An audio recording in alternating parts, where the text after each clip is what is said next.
ঘায়েল হয়ে থাকা সিংহ নিজের সঠিক সময় ফিরে আসলে ভয়ঙ্কর হয়েই ফিরে আসে।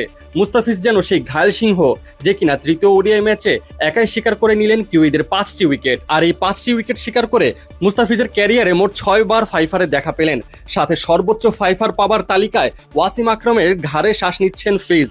আর একবার যদি মুস্তাফিজ ফাইফার পান, তাহলে ওয়াসিম আকরামের রেকর্ড ভেঙে তিনি চলে যাবেন তালিকায় 5ম অথবা 6ষ্ঠ স্থানে। অথচ ইনজুরির কারণে সিরিজের প্রথম 2 ম্যাচে মাঠে নামা হয়নি তার। সাইডলাইনে বসে দেখতে হয়েছে সতীর্থদের লড়াই।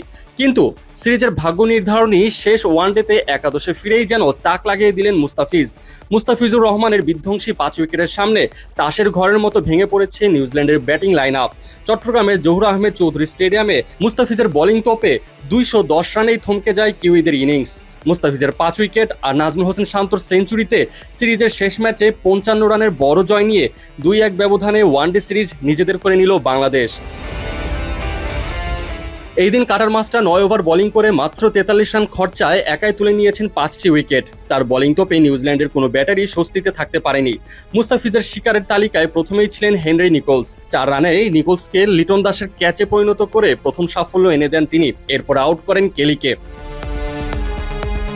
পরবর্তীতে দলের বিপদের মুহূর্তে আরও 3টি উইকেট শিকার করেন মুস্তাফিজ। শুধু উইকেট শিকার করে ক্ষান্ত হননি তিনি, ইকোনমির দিক থেকেও বেশ কিপ্টে ছিলেন এই কাটার মাস্টার। বিশেষ করে 9 ওভার বোলিং করে এর মাঝে 2টা দিয়েছেন মেডেন ওভার। মুস্তাফিজের এমন দুর্দান্ত বোলিংয়ে কাবু হয়ে গিয়েছে পুরো নিউজিল্যান্ডের ব্যাটিং লাইন আপ।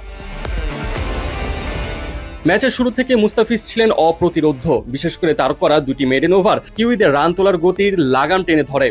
যখনই নিউজিল্যান্ড কোনো জুটি করার চেষ্টা করেছে, তখনই মুস্তাফিজ সেই জুটি ভেঙে দিয়েছেন। মাঝের ওভারগুলোতে তার নিয়ন্ত্রিত বোলিং আর শেষের দিকে গতির বৈচিত্র্য সামলানোর কোনো পথই খুঁজে পায়নি সফরকারীরা। প্রেসিডেন্ট তামিম ইকবালের শহর চট্টগ্রামে মুস্তাফিজের বাঁহাতের জাদুতে কুপোকাত হয়েছে নিউজিল্যান্ড। এই জাদুকরী পারফরমেন্স দিয়ে মুস্তাফিজ আপাতত বাংলাদেশ দলের ডিউটি শেষ করলেন, কেননা টি-20 স্কোয়াডে নেই তিনি। ওদিকে পিএসএলে বলা যায় ডাক চলে আসছে মুস্তাফিজের। সবকিছু ঠিক থাকলে আজকেই হয়তো দেশ ছাড়তে পারেন তিনি।